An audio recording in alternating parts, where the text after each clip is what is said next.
These cops gotta be stopped. And I'm not talking about the ones that are running around shooting unarmed black men.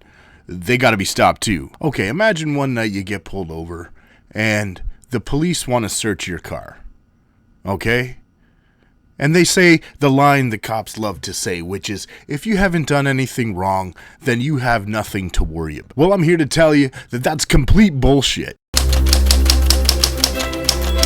Police in Orlando, Florida, because they don't have enough real crimes to be going after, they gotta be mistaking sugar from a Krispy Kreme donut as crack cocaine. And that's just what they did. They pulled this guy over and arrested a completely innocent man on possession of crack cocaine when his only crime was giving into the sweet, sweet temptation of a lardy Krispy Kreme donut. Daniel Rushing, 64, of Orlando, Florida, was arrested by what might possibly be the worst police officer to walk the earth. Not only is this man innocent, he might be one of the best people you've heard of. Not only was he just done dropping his friend off for chemotherapy, but he was on his way to go pick up another church friend to drive her home who actually worked at the 7-Eleven. He sounds like not only an innocent man, but a pretty nice dude. Once he was pulled over, police officers noticed a white rock substance on the floorboard of his car. Upon testing the substance, they arrested him for possession of cocaine. So now, a quote from the police report says, "I recognized through my 11 years of training and experience as a law enforcement officer, the substance was some sort of narcotic." Are you kidding me? Your 11 years of training led you to believe that sugar frosting is a narcotic. I love that they actually went as far to put that through my 11 years of training and experience. Well, you know what? You better head back to class. If you don't recognize sugar and crack cocaine, then you have no business being a police officer. Ain't that the truth? How dare you be a cop and you don't even know the difference? Not only are you offending the police stereotype, you should be well familiar with Krispy Kreme donuts. And two, the police, just being a good cop, and you know the difference between what sugar and crack is. That is absolutely absurd. You are a shitty cop, and you should not be a police officer. She claims that she pulled over Rushing because he failed to come to a complete stop after leaving the 7-Eleven. Now, she says that she was staking out the 7-Eleven because of several complaints of drug activity in the area. A state crime lab, however, did a test on the substance weeks later. Gotta love how they did it weeks later. No hurry. Hey, what do you say we retest this sugar substance that we found for crack? They tested again weeks later, only to realize that, of course, it is not crack cocaine, but it is in fact the remnants of a delicious donut. Now, you know, this story really got me thinking. I'm like, man, how often does this happen? People go to jail because some jerk-off cop can't even recognize the difference between an illegal narcotic and a sweet treat. And apparently it happens more often than I am comfortable with. Back in November 2013, 2 people were arrested and spent a fucking month in jail because police found homemade soap in the trunk of their car. And when they tested that soap, it tested positive for cocaine.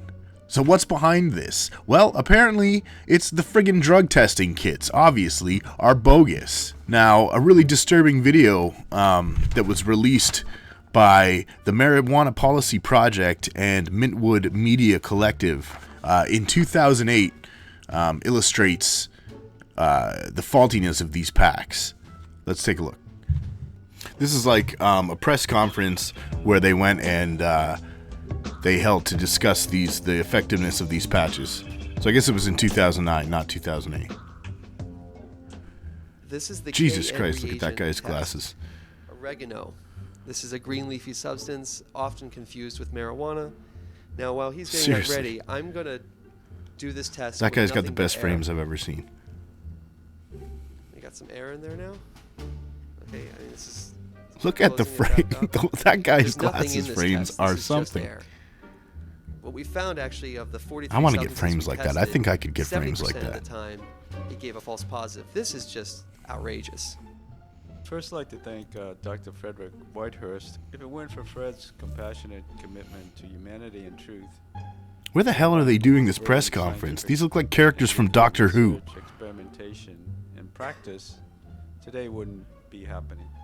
In 1979, most significant, But it does not take away from their Supreme credibility. Court, I in assure effect, you that. agreed with Kurzman. Jackson versus Virginia, the court found that non-specific drug tests that render false positives, such as the Thornton-Nakamura protocol, cannot prove the presence of marijuana, and therefore cannot be the basis for prosecution, let alone conviction. It's not just the marijuana test, it's every single test will provide false positives. So we're going to demonstrate that right now. The first test we'll do is the Scott test. This is a test for cocaine. We have here Tylenol, PM, okay, over-the-counter medicine. So this is a little loading device. What is seriously going on with this guy's glasses? Scoop up a little bit of the powder from the pill. If you've ever seen a crushed pill, that's basically what it looks like. He's putting Tylenol PM You into put that the at the drug bottom. testing kit. Okay, this This what could a be police you. officer You would get do, pulled although I over with the doubt they wear rubber Tylenol. It gloves. tests positive You for never open it cocaine, again because and you go to the jail. acids inside are quite toxic. And then Krishna will break the first ampule, which is the pink one, and the second one. Now you see the blue that came in there? What you will see is two layers, a pink layer on top and a blue layer on the bottom.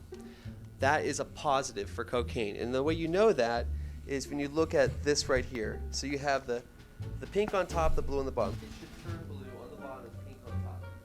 This would be enough for an officer to arrest someone for cocaine. So next up on our experiments Okay, and next here they is put chocolate in, We have and it found tests is positive that for all of heroin. these chocolate No word of a products will lie. test positive for marijuana. These Doesn't take kits very are much sending to innocent sample. people to That jail. looks like a false Just keep positive that to in me. mind How next about time you guys? get Would you arrested and agree? cops This is use close the enough, line they probably, use. They as love an to officer use. to give Well, if them you a haven't done false anything positive. wrong, then you have nothing to worry Classic, about. most Fucking common bullshit. chocolate bar on Earth, probably. This is So absurd, here we go and on- it's got to be stopped. If you like this video, give it a thumbs up and share it with a friend who's been arrested for drugs. False positive bullshit. These cops, man. Shooting up the place, false positive drug testing, sugar and shit.